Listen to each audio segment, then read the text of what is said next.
It's the time of year we start looking back, and 2013 has been quite the year for Canadian politics. The Senate scandal dominated Parliament Hill starting way back in January when Senator Pamela Wallin's travel expenses were first questioned. That snowballed, and the year ended with 3 suspended senators and an uncertain future for the Red Chamber.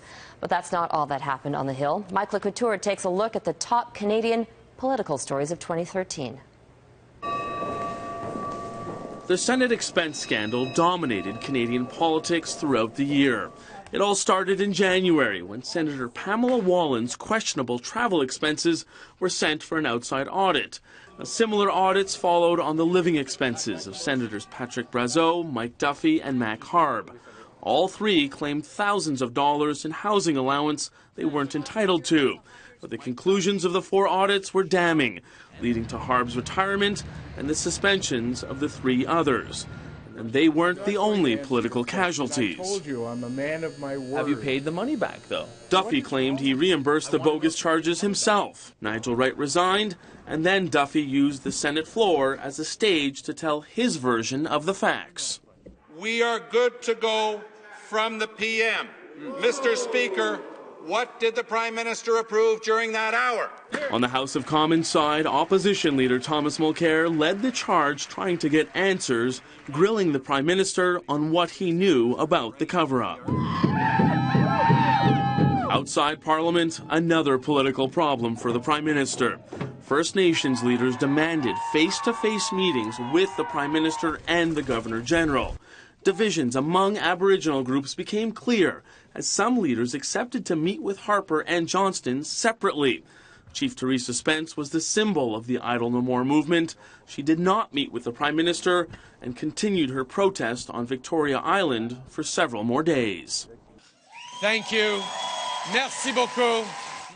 A spring sprung with the Liberals electing Justin Trudeau as their leader in a landslide, giving the third-place party new hope. While on the other side of the House, the Conservatives lost 2 members in dramatic fashion. Fisheries Minister Peter Panashaway resigned over illegal campaign spending, then lost his seat in a May by-election. While outspoken Alberta backbencher Brent Rathgeber quit the caucus citing PMO control, saying the Conservative Party, quote, morphed into what it once mocked. Now that backbench rebellion continued later in the year when Tory Michael Chong introduced a private member's bill that would give backbenchers the power to vote out their leader. That bill will be debated in 2014. Are you still at finance, sir? Hoping to change the channel, the Prime Minister changed his cabinet on a sweltering July day, but it did little to take the heat off his government. In August, the RCMP pinned the robocall scandal on former Tory staffer Michael Sona, and the next month, the man who handled that file in question period, Dean Del Mastro, faced charges for violating the Elections Act. In the fall, Harper prorogued Parliament, and a new throne speech put the focus on Canadian consumers and trade.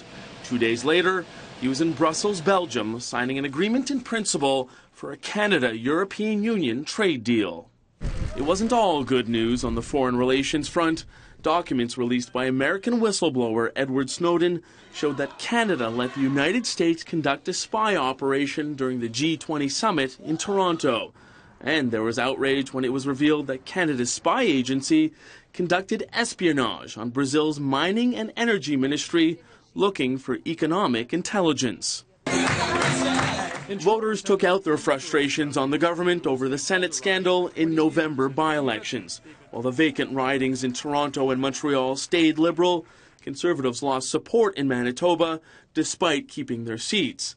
And that trend could continue as the Senate scandal continues to hang over the Prime Minister's head going into the new year.